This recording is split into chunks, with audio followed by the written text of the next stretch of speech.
this cotter pin out and unscrew this nut, but you want to jack the bike up first. So after you spend approximately 45 minutes getting the cotter pin out, you can eventually just yank it out. So you're gonna want this size. What size? That size. Just look on the screen and measure. A T50 Torx bit. Went ahead and grab the wrench you beat your wife with, and you're gonna want to go ahead and put it on this nut and tighten it down. No.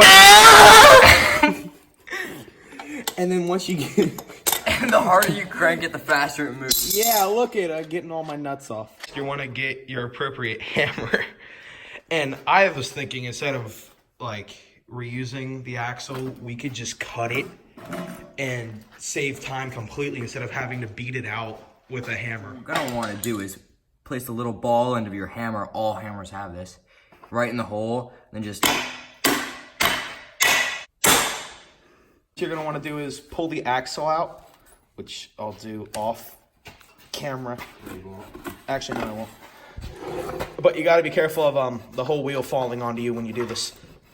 This is your This left is a nut. Chihuahua. This is a Chihuahua pecker. And what you're gonna want to do is beat this off, and then your wheel will fall out kind of like this.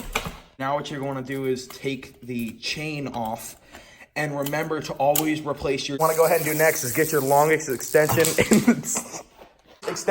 in your toolkit, and this is the new sprocket I was going to show. It is made with the same material that NASA and Tesla used to create their cars and spaceships, so I believe that it'll be great for all the power that this bike puts to the sprocket.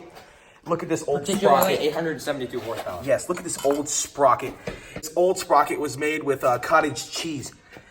And look at these teeth. They're all broken off and bent. Hey! 454! That's the horsepower.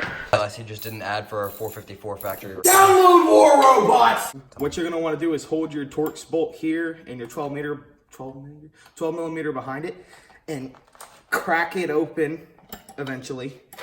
Use all of your yeehaw strength possible. Now that all of the nuts are off, you can just pry this. No need to replace just one sprocket when you could have double the horsepower. Which makes the cool paddle too. Yeah. Got this nice sprocket on here there. And now we're gonna put it back on here and give it all the horsepower. So we got the nuts back on through the sprocket. See, there are the nuts. And That's not one, not two, not three. Right? yes, Don't we got you the get axle. it? Do yes, do we you got get the it? axle back in. That's the axle. Now we're gonna put our gigantic nuts back on. That's the axle. You can see all the way through in the video. It's pretty cool. All the way. You can see all the way through the axle. All right, ready? That's the disc. What I'm gonna want to do is take this block and put it back in here, and take the washer that was on the axle nut, and then thread this back on. Stop. Take your wife beater wrench again and tighten this down fully. Tighten it down too tight unless you want your back wheel to not move. They don't say reuse the cotter pin. They always say get a new one, but they never say reuse condoms either. So we're just gonna go ahead and stick this back in. Cotter pin, remember, always use a small hammer so you don't break the cotter pin. It's all good. Appropriate size hammer for your job. And fold the cotter pin back over so it doesn't fall out. Like that. And then you're done. Yes!